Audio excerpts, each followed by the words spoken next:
Kuasa hukum David Laperihi, salah satu terduga tersangka kasus dugaan korupsi PDAM, yakin semua hasil sitaan Kejari Oelamasi terhadap kliennya bukan bagian dari hasil pencucian uang. Pada beberapa waktu lalu, Tim Pidana Khusus atau Tim Pitsus Kejari Kabupaten Kupang telah melakukan penyitaan barang milik David Laperihi dan Johannes Oetemusu, dua terduga tersangka yang telah ditahan. Penyitaan tersebut berkaitan dengan dugaan korupsi terhadap penyertaan modal pemerintah Kabupaten Kupang ke PDAM Tirta Lontar Kabupaten Kupang tahun 2015 dan 2016 sebesar 6,5 triliun. Kuasa hukum David Laperihi, Yanto MP Ekon, mengatakan semua hasil sitaan Kejari Oelamasi terhadap kliennya bukan merupakan bagian dari hasil pencucian uang.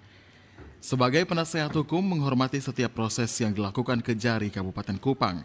Namun demikian, terhadap penyitaan yang dilakukan, ia tidak sependapat karena jika penyitaan dilakukan dengan landasan penerapan dugaan terhadap pidana pencucian uang, maka mobil, motor, dan tanah yang disita bukan hasil kejahatan korupsi sebab sejumlah barang dan tanah yang disita diperoleh sebelum tahun 2015 atau 2016.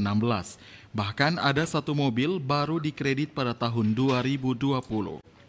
Pelanggaran terhadap Pasal 3 dan 4 Undang-Undang tentang Pemberantasan Tindak Pidana Pencucian Uang.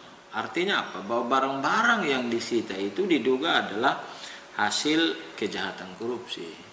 Padahal barang-barang disita misalnya tanah, ya, tanah itu diperoleh itu hadiah sebelum proyek ini jadi. Ya, hadiah dari Ibu Sarani, ya, Ibu Sarani, ibu yang mendampingi Laperihi untuk melakukan pembaptisan. Ini hadiah dari ibunya jauh sebelum pekerjaan proyek PDAM tahun 2015 dan 2016. Kuasa hukum Yanto MP Ekon memastikan barang dan tanah yang telah disita oleh Kejari Kabupaten Kupang bukan hasil dari pidana pencucian uang yang bisa dibuktikan saat persidangan nanti. Dari Kabupaten Kupang, Kris Poto, TVRI NTT.